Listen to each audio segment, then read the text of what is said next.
toujours défendre la femme mais Sénégal nit ci soxor nañ il préfère ñu partager affaire Rihanna xam nga que partager loo xam ne seen fierté bopp la ñu man kay dund Europe dañuy toog naan buñ fi simeeku woon taatu neen suba ñu wone ko pota ay jeunes lañ on est ambitieuse ay maison haute couture yi mag la ñuy défilé di laal Balmain di laal Balenciaga ñii ñu leen di gis ñuy def affiche yi gën a mode ak mag ci monde mais duñ ko mas a wone exemple parle pas sunu défaut la ñuy xaar ak sunu faux pas pour tegal ñu ko tey bu ma simeekoon taatu ne ñu tegal ma ko fii samay mbokk yëpp di ko gis mu doon sama gàcce xam nga ma la wax ndaag c'est un truc boo xam ne c'est honteux lu tax ñun ñu war a nekk fii waruñu xam nga dëkkuñu si kër kenn ay xale yu ndaw lañ dañoo dëkk suñu kër di ko ñafante di wut di xool nu ñu fayee loyer di xool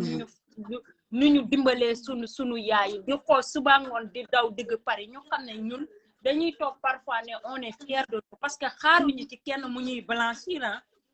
ku ñëw dañuy fekk bu ñu amee sunu poko suñu sax foofu la ñuy toog mais on est trop fier mais on est dans quel monde dans un pays où on rabaisse les gens dans un pays boo xam ne dañ lay bàyyi commentaire yu bon dans un pays boo xam ne dëgg kenn du ko wax les gens xam nga lan la ñuy xaar sa gàcce chaque jour sa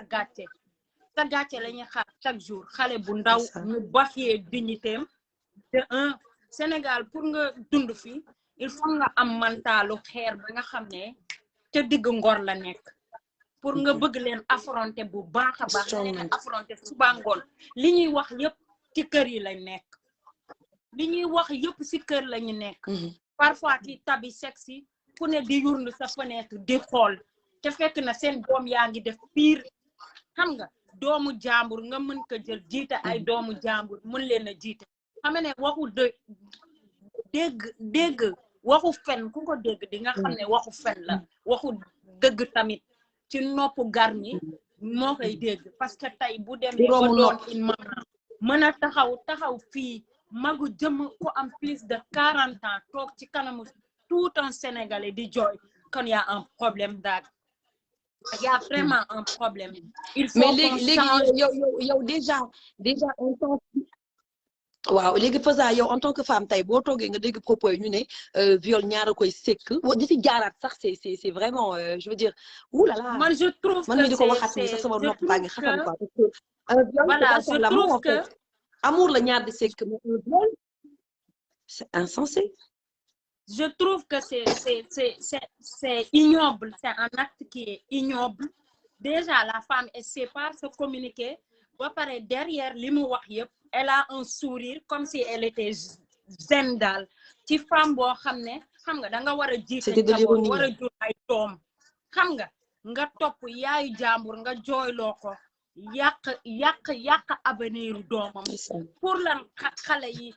bu ñu ne parfois ñu ne tubaab yi ñu ne waa xale jigéen ñi dañoo bëgg tubaab yi et tout mais boo xoolee ba xool ñun fii lépp lu ñu métti rek dañ koy wax agence yi ñuy liggéey affaire yooyu parce que boo responsabilité jiite ni da nga xam ne responsable nga mais di jiite ay xale di leen yóbbu di leen booleek ay xawma lan de toute façon moi je suis prête pour qu'elle m'entende ou pas j'en ai rien à foutre parce que moi son acte elle est odieuse du nit elle est pas humaine et c'est pas se communiquer c'est Sénégal moom dafa yomb ku def say bêtises ñëw non dañoo war a suivre affaire bi jusqu'au dernier moment te ñi nekk ci sacre bi instant bi su ma doonoon ñoom damay rendre sama couronne tant que affaire bi leeraluñ ko damay gore rendre sama couronne te xam ne benn reñ amul benn reñ moo am mooy sa yàlla xam nga rusloo na jigéen ñëpp parce que nit ki déjà nit ki mu wax ak yow violence rek wala mu xool la nii rek déjà violation la te dara xewagul du da nga tëdd ak nit wala dañ la mais léegi yow lan moo tax nga am mental de fer waaw léegi yow par rapport à sa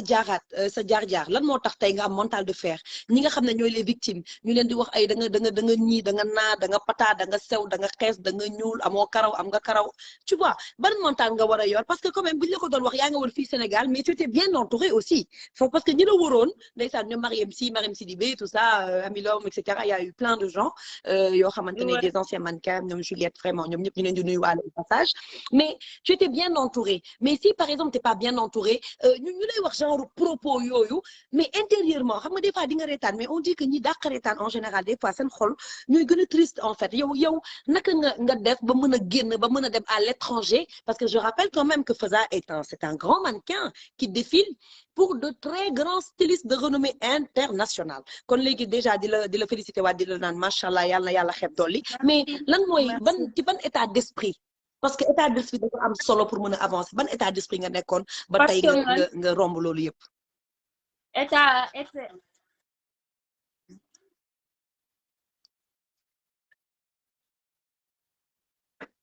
voilà man ci état d'esprit ma basé wu mooy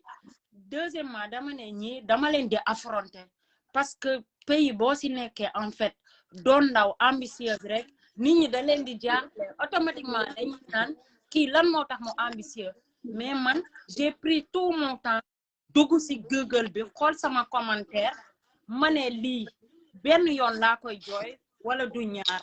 benn yoon laa koy jooy wala du ñaar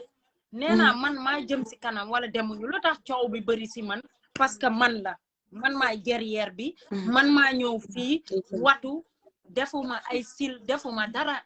honnêtement qu'on le dise jigéen dàquma jigéen gënuma tooy maa ngi mel ni ma neex parce que kuy gis ku xool nit ki rek yaay gis sikkam wala ñaawaayam wala dara parce que ñun amuñu temps boobu en fait on est dans un monde boo xam ne xam nga tey ba ma gisee samay commentaire Google gis ko fépp ba daaw sax élection Miss bi amoon daaw 2020 benn journaliste jël na sama photo dugal ko naan Miss yi sax Feuza moo leen dàq ñu commentaire di ma wax ci lu nekk non di ma si Pape Sidi Fall dugal sama photo nit ñi di commenter wax ma lu ma nekk waa Fatick yëpp taxaw ne ko kii dafa am jom c'est une battante et tout waaw Pape Sidi Fall dugal sama photo rumeur bi commencé waat ma ne Feuza la rek ma ne Feuza la xam nga Feuza la Pape Sidi dundatuma fi tey sama rêve lu mu doon tey xam nga accomplir naa ko mais lan moo may jox force bi lan moo may jox vraiment force bi lan moo may jox force bi tey bu ma demee ba gis commentaire yi nit ñi di bind yëpp ma xool fa ma waroon a yegg naa fa parce que dama xam ne dama judd si famille bu am jom juddoo fu yaru bu am jom boobu ne si sama yaay ma jël ko ba mu mot sëkk xam nga jël ko ba mu mot sëkk mu mel ni man chaque jour bu ma tëddee sama ngegenaay si sama baaraamu yaay lay nekk que si famille bu baax laa juddoo am na yenn yoo xam ne du ma ko def j'ai été forte parce que benn objectif laa am nee naa ñi kuy dem la ñuy bañ mais du ma leen déglu parce que dañ ma bëgg a yàqal dañ ma bëgg a tojal te xale laa dama war a tekki nekk leader war a régner je suis une reine si samay maam ba tey reine laay doon ba faw munuñ si dara il faut que ma forte comme ñoom ma brave comme ñoom voilà je représente la femme noire franchement je pense que c'est même pas c'est pas des larmes sax mais I'm proud of you dama bëgg koo xam ne day gëm boppam da koy ñefe quoi à un moment donné parce que surtout nga juddu xam nga sa papa du milliardaire sa yaay du milliardaire nekkoo héritière c'est très bien c'est très bien waaw ndeysaan léegi Feuza une dernière question parce que réseau bi baaxul te bëgguma la dagg sax mais xam nga le temps warul gudd trop mooy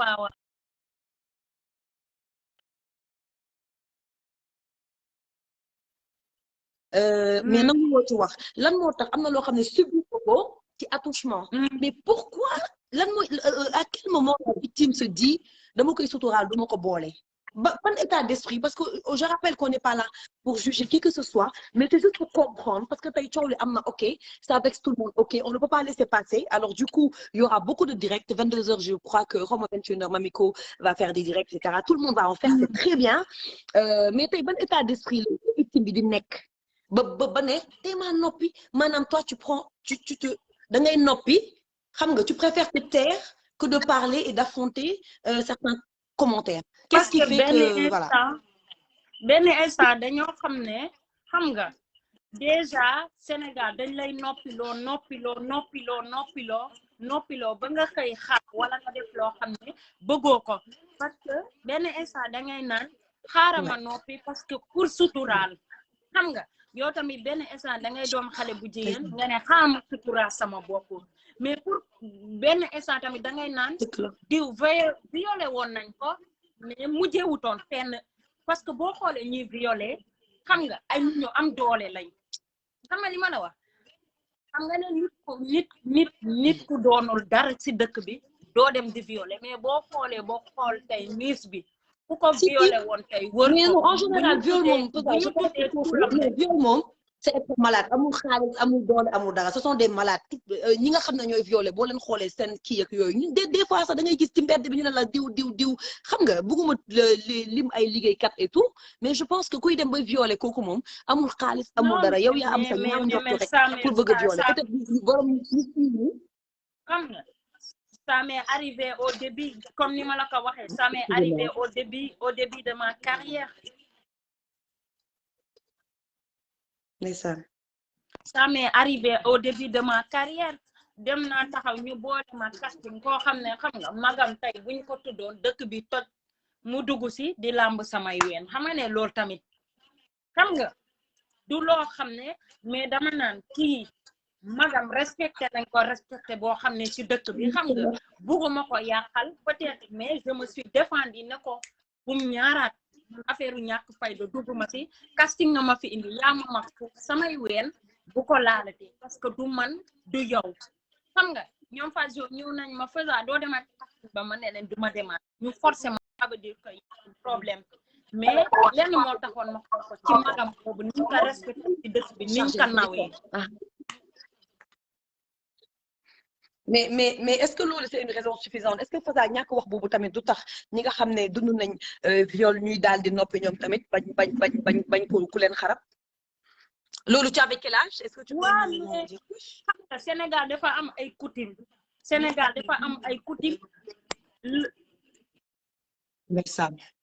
Sénégal dafa am coutume yoo xam ne am na lenn loo xam ne su la ko nit ñi di xoolee rek c'est à vie xam nga ndey faati nii ñu violé xola nit ñi dañuy dem ba doomam bi bu màggee sax moom lañ koy xoolee looloo tax parfois ñu préféré noppi parfois bi dañuy xam ne histoire bi du dem fenn loolu yëpp ay facteurs yoo xam ne du la motiver pour nga wax parce que xam nga ne yow même boo demee ci kanamu nguur bi yal na ma yàlla baax bu nekkee ko am doole tey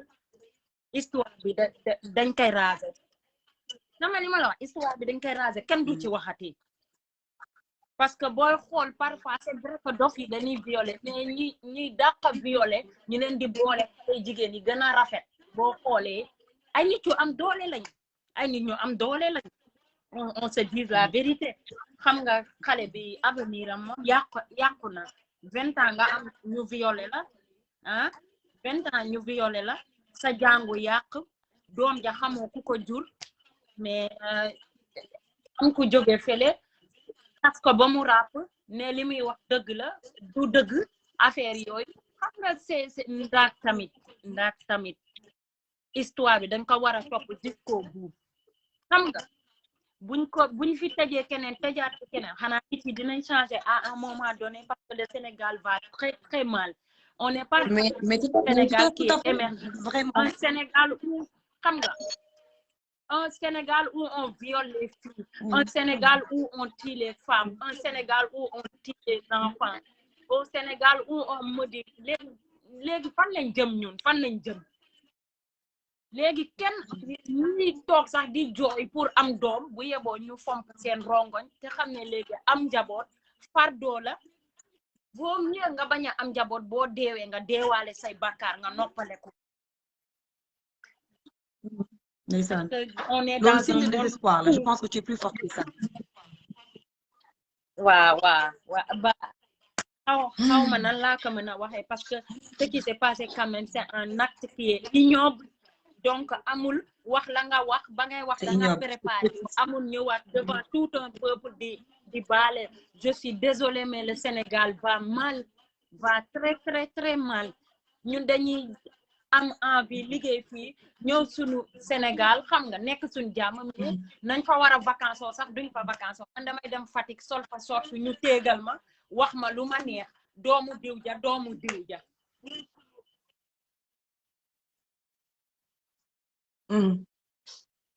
En tout cas Feuza vraiment merci ligne bi leerul mais quand même je pense que ñëpp déglu nañ li nga xamante ne mooy ce cri de cœur